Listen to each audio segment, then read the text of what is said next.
Number 24 press और नियतकालिक पत्रिका रजिस्ट्रीकरण विधेयक 2023। माननीय मंत्री जी। धन्यवाद सभापति महोदय।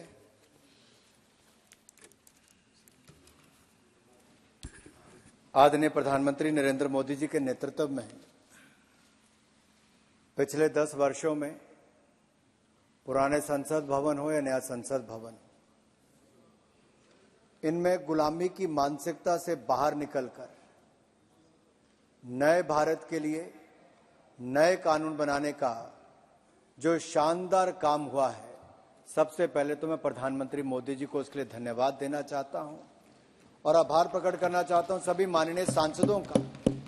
हमने पिछले 2 दिनों में भी देखा कि कैसे अंग्रेजों के समय के बिल को उससे मुक्ति दिलाने का काम, गुलामी की मानसिकता से मुक्ति भी मिली और नए भारत के लिए नए कानून भी मिले और इस सदन ने सर्वसम्मति से उन बिल को पास भी किया, चाहे वो भारतीय न्याय संहिता हो या हमारे भारतीय नागरिक सुरक्षा संहिता हो, टेलीकम्युनिकेशन बिल हो, ऐसे अन्य बिल्स जो अब अगले कई सैकड़ों वर्षों के लिए भारत के काम आएंगे। उसी दिशा में आज मैं भी आप सबके सामने press and registration of periodicals bill 2023 को लेकर आया हूं। ये बिल भी गुलामी की मानसिकता से बाहर निकलकर नए भारत के लिए एक नया कानून लाने का कार्य हमने किया है। माननीय सभापति जी, अगर आप देखें तो ये बिल कितना पुराना है, 1867 का ये बिल है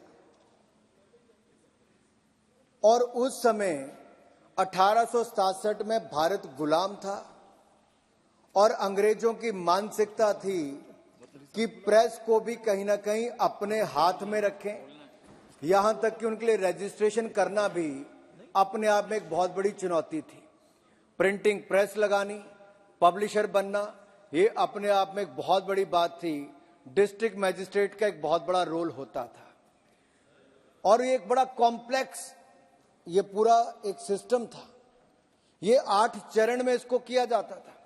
डिस्ट्रिक्ट मैजिस्ट्रेट के पास पहले जाकर आप रजिस्ट्रेशन करने की एप्लीकेशन लगाओ, कई महीने वहां पर लगते थे। उसके बाद उसको registrar of newspaper of India उसके पास लेकर आओ दिल्ली में, फिर उसके चक्कर काटो, फिर वापस लेकर जाओ जब तक आपको नाम मिलता था। लगभग 8 स्टेप थे।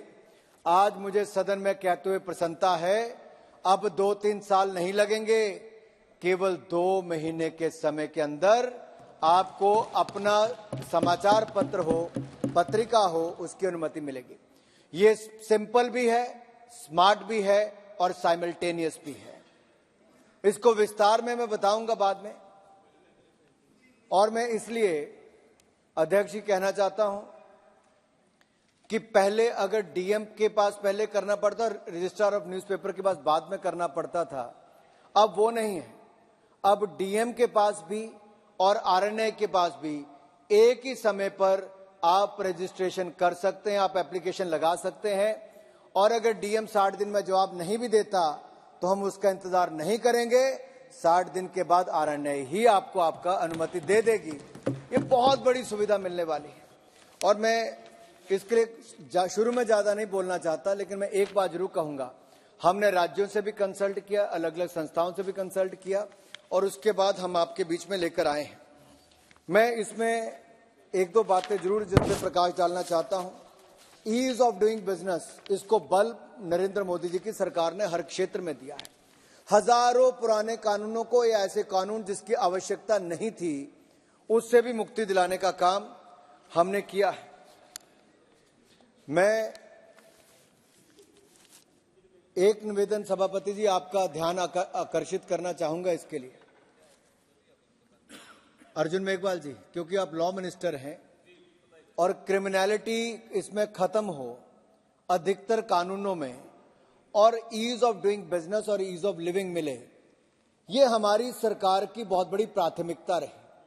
और मैं इस सभा में कहना चाहता हूं, इसमें भी हमने प्रावधान किए हैं जहां बाकी जितने क्रिमिनलाइजेशन वाले ऐसे प्रावधान थे, हमने उसको डीक्रिमिनलाइज कर दिया है और केवल एक ही ऐसा प्रावधान है जहां पर अगर आपने अनुमति ना ली हो प्रिंटिंग प्रेस शुरू करने के पब्लिशर की, और उसमें भी आपको 6 महीने का प्रावधान दिया है कि आप उसके अंदर उसको बंद कर दें, अनुमति लें, ना करें, तब जाकर केवल आपको सजा होगी, अन्यथा आपको डीक्रिमिनलाइज सबको कर दिया गया है। इसलिए ईज ऑफ डूइंग बिजनेस को भी इससे बल दिया गया है। ऐसे बहुत सारे इसमें प्रावधान है जिसको मैं डिटेल में कह सकता हूं, लेकिन मैं चाहूंगा कि जब मैं अंत में सभी माननीय सदस्यों की बात सुनूं तो उसके बाद ही अपनी बात रखूं। मैं सभा के सामने इस बिल को आज अच्छी चर्चा और सर्वसम्मति से पास करने के लिए रखता हूं और चाहता हूं कि सकारात्मक चर्चा हो और सर्वसम्मति से इसको पास किया जाए। आपका बहुत बहुत धन्यवाद।